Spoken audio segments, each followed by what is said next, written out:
ayun pa pang babae. Oh.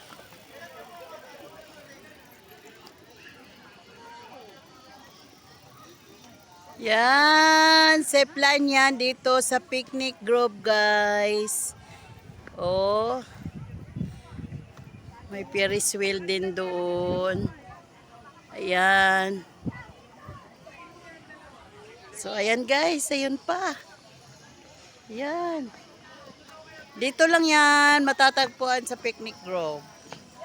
Ayan. Oh. O, diba? Yan, may saranggola. Nagpapalipad din sila ng saranggola. O, ayan siya. Oo. Ayan siya. O, diba? Yay! Dito lang yan sa Picnic Grove, Tagaytay City.